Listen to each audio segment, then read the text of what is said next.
You are staring at a computer screen at 2 in the morning. The office is almost empty.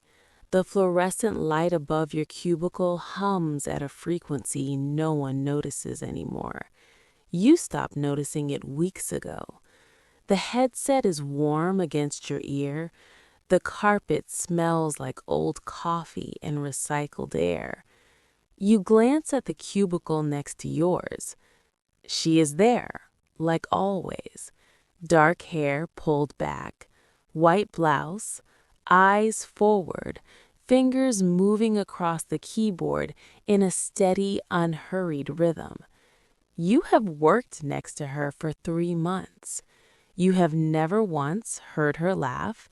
You have never once seen her eat anything. You have never once watched her leave the building. You tell yourself she is just focused, dedicated, one of those people who takes the job seriously. You tell yourself that because the alternative does not make sense.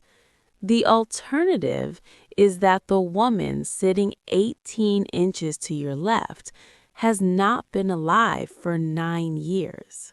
And she is about to let you know she is aware that you finally figured it out. Marcus had taken the job at Veriline Solutions because the rent was due and the options were limited. It was a customer support center on the 4th floor of a glass office building in the Centennial Business Park just outside Columbus, Ohio. The kind of building that looks identical to 6 other buildings in the same complex. The kind of place you could drive past 100 times and never once wonder what happened inside. The night shift ran from 10 in the evening to 6 in the morning. 40 agents, give or take. A team leader named Greg, who drank too much energy drink and wore the same gray hoodie every single shift. Vending machines at the end of the hall that always had one selection sold out. Bathrooms that took forever to warm up in winter. It was not a glamorous job, but it was steady, and Marcus was good at it. His closest friend on the floor was a guy named Derek. They had started within the same week, sat 2 rows apart, and developed the habit of exchanging looks across the room every time a particularly strange caller came through. A silent language of raised eyebrows and slow head shakes that made the night pass faster. The cubicle directly beside Marcus belonged to a woman named Callie. She had been there when Marcus started. She was there when Derek started before him. According to the older agents, she had been there longer than anyone could clearly remember. She always arrived before everyone else. She always stayed past the official end of shift. She handled her call queue faster than anyone on the floor. Greg called her his best agent. He said it with a kind of pride Marcus could not quite explain. He should have looked closer at the expression on Greg's face when he said it. There was something behind that pride that was not entirely comfortable. For the first few weeks, Marcus paid no particular attention to Callie. She was quiet, polite in the way that office workers are polite. She smiled when you made eye contact. She said, "Have a good one," when people passed her desk. She never joined the group that went downstairs for cigarette breaks or the cluster of agents who ate lunch in the break room at midnight. Marcus had chalked it up to introversion. Some people preferred to keep to themselves at work. There was nothing wrong with that. But then he started noticing the small things. The first was her coffee cup. Every night, without fail, a white ceramic mug sat on the left corner of her desk. Marcus had never once seen it move. He had never seen steam rising from it. He had never seen Callie lift it to her lips. The mug was simply there, every single night, in the exact same position. The second thing was her headset. Marcus realized one evening that he had never actually heard Callie's side of a call. In a room of 40 agents all talking at once, every voice bled into the ambient noise of the floor, but Callie's cubicle produced nothing. No murmured explanations, no "hold please," no "the reference number for that is," just the soft metronomic tapping of keys. He leaned slightly toward her partition one night just to check. Her headset was plugged in. The screen in front of her showed an active call. The timer in the corner was climbing past 47 minutes, but Callie's lips were not moving.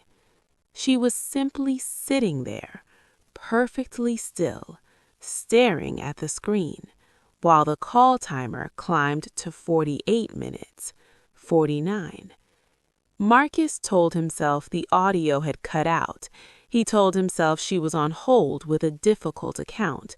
He told himself there was a technical reason, a system reason, a completely normal reason. He did not tell anyone what he had seen. Not yet. It was Derek who finally said what Marcus had been refusing to think.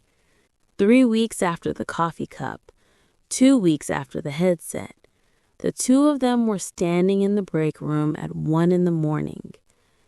Derek poured himself a coffee. He looked at the door. He looked at Marcus. He said, "Does Callie ever actually go home?" Marcus did not answer right away, because he could not remember a single time he had watched Callie stand up from her desk. They pulled the sign-in records the next afternoon, the kind Marcus was not technically authorized to access, but which Derek had found a way into. 3 months of Callie's attendance log. Every shift, every single one. Clock in time, 9:54. Clock out time, blank. Every single entry. Greg was not available when they tried to ask him about it. His office was locked. His phone went to voicemail. They left it alone for 2 days and told themselves there was an explanation. Then the break room incident happened. Marcus was alone in there at 3 a.m, heating something in the microwave. The motion sensor light was on. The room was empty. The microwave beeped. He turned to take his food. And on the counter beside the sink, the ceramic mug was there. The same white mug from Callie's desk, sitting on the break room counter. No coffee inside it, no steam, just the mug, sitting there as though it had always been in that exact spot. Marcus picked it up. It was cold in a way that made no sense for a room that was heated. Cold the way metal gets overnight in an empty house. He set it back down.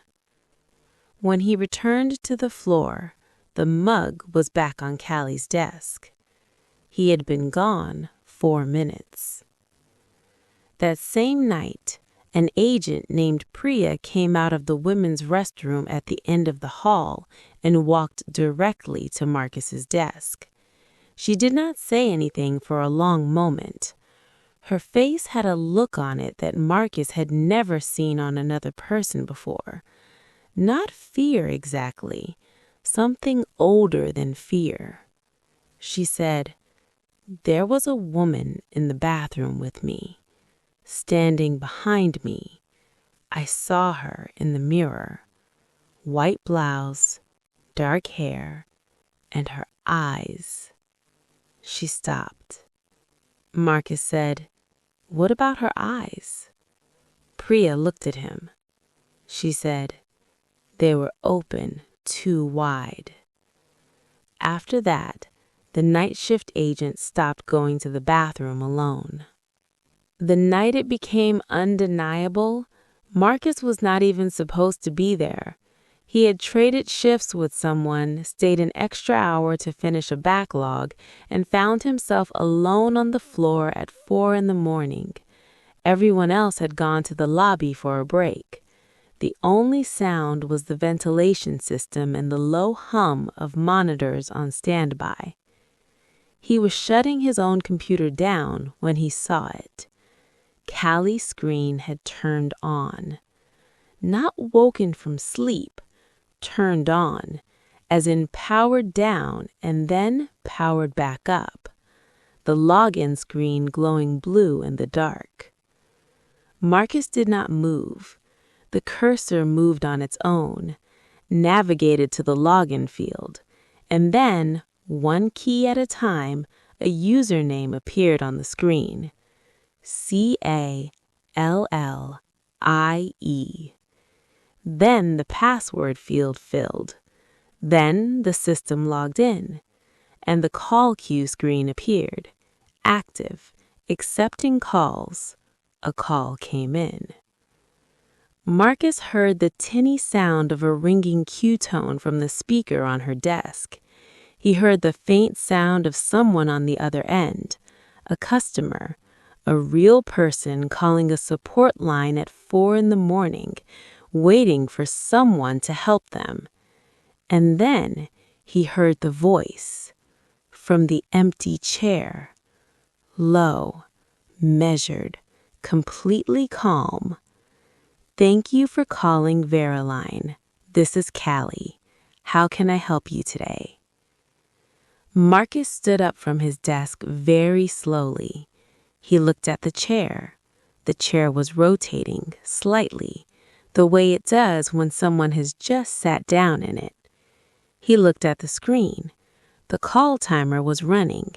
The agent status showed active. He looked at the coffee mug. It was full. Steam was rising from it. Marcus picked up his bag. He did not run. He would tell you later that he could not run, that something about the room made running feel like exactly the wrong thing to do, like turning your back on something that was watching you from every corner at once. He walked to the elevator. He pressed the button for the ground floor. The doors opened. And what was waiting inside that elevator was the moment Marcus understood that Callie had not been working alone. The elevator doors opened on the ground floor lobby. Marcus has described what he saw in that lobby many times since. The description never changes.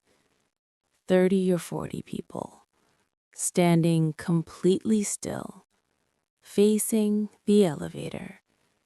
Every face turned toward him. Some of them he recognized from the building, lobby staff, security guards, people he had passed in the parking garage.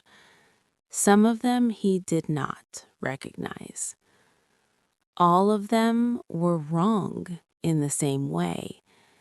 Something about the angle of their heads, something about the color of their skin under the lobby lights, something about the complete and total absence of breath movement in their chests. And at the front of the group, Callie. She was looking directly at him. White blouse, dark hair loose around her shoulders, that familiar slight smile she always gave when someone made eye contact. But her eyes, open too wide, no blinking, the irises the flat gray of an overcast sky at 4 in the morning. She took one step toward the elevator. Marcus pressed every button on the panel, lobby button, 4th floor button, door close button, everything. His hand was shaking so badly he missed the panel twice. The doors did not close. The group began to move toward him. Then the stairwell door at the far end of the lobby opened, and 6 agents coming back from a smoke break walked in, talking loudly, completely unaware. The lobby lights seemed to shift. The group was gone. Marcus was alone in the elevator on the ground floor, sitting in the corner of the cab, back against the wall, knees pulled up. One of the agents from the smoke break saw him, asked if he was all right. He was not all right, but he was alive, and when he looked at the lobby, it was completely normal. Marble floor, security desk, exit signs. He called Derek from the parking lot, told him everything. Derek listened without interrupting. The next morning, Marcus submitted his resignation by email. He never set foot in that building again. 2 weeks later, Derek texted him a photograph. It was a land registry record he had found through a public records search. The land beneath Centennial Business Park, all 4 buildings, had been developed in 2004 on a site previously designated for a different purpose, a municipal burial ground in use from the 1880s through the 1970s, decommissioned, cleared, built over. Here is what I keep thinking about. Callie showed up every night on time. She logged in. She took calls. She maintained her queue. By every measurable standard, she was the best agent on that floor. No one had asked where she lived. No one had checked an emergency contact. No one had noticed the coffee mug that was never warm, the call timer that ran too long, the chair that never moved wrong until it moved exactly wrong. We are very good as human beings at not seeing what we do not want to see. Grief researchers have a term for it: continuing bonds, the psychological tendency of the living to maintain a sense of presence with the lost, to hear their voice in a crowd, to expect them at the table, to feel them in a room they used to occupy. But what happens when that bond works the other way? What happens when the one who has passed cannot accept that they have? What happens when 9 years of night shifts, of clock-ins with no clock-outs, of a job left unfinished, of something simply refusing to let go? Veriline Solutions closed that office location 14 months after Marcus resigned. The official reason given was a lease restructure. The building still stands. And Marcus still receives a call every night at 4:45. Unknown number. He has never answered it again. But some nights, he says, he can hear the faint sound of a Q tone on the other end before he cancels the call, as if somewhere, on a floor that no longer exists, a headset is still connected and the timer is still running.